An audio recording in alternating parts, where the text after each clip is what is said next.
10 years ago, Murphy Brown sparked the ire of Vice President Dan Quayle. We'll tell you his views on TV family values now. Don't go anywhere.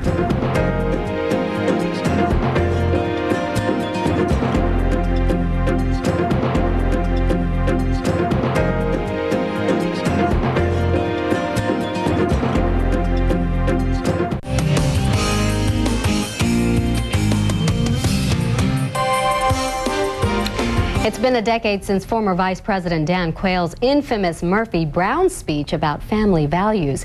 Candice Bergan spoke with Quayle about his views on the subject now. There she is.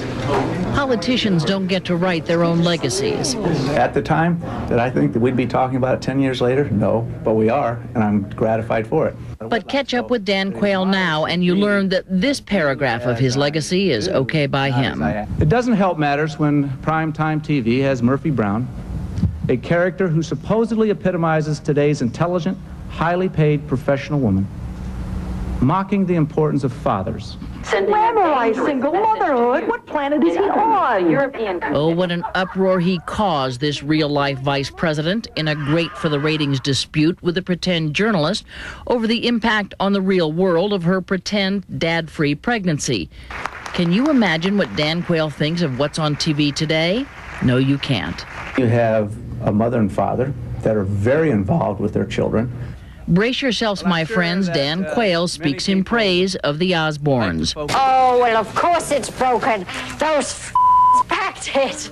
That obscenity-laced reality TV show about hard rocker Ozzy bit the head off a bat Osbourne, his wife, and their kids. They do talk about curfews. They do talk about no drugs, no alcohol. They encourage their children to do that.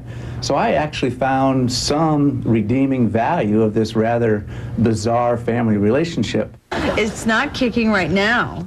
But what about this? Single moms like Rachel on Friends are such standard TV stuff these days, they're almost passé. Surely that must furrow the brow of the conservative's conservative. Not really. I don't like that particular message, but a father's involved, and a father is going to be involved, and I'm going, okay, we've made at least 50% progress.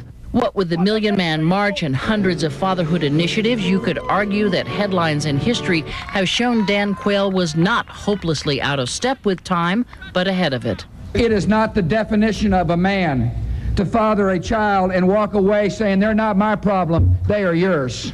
We've got to bring the father back into the picture.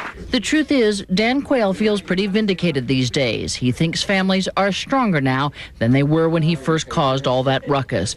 And what he seems to love most is the roles being played by real-life dads. Polls show that people would perhaps rather play a game of catch with the little guys rather than a game of golf with the big guys. He is tan, he looks rested, and he's only 55 years old. Might there be more politics in Dan Quayle's future? Never say never, says the former vice president. Who knows? For now, let's just note that reruns are not just for television. Candice Bergan, CNN, Washington.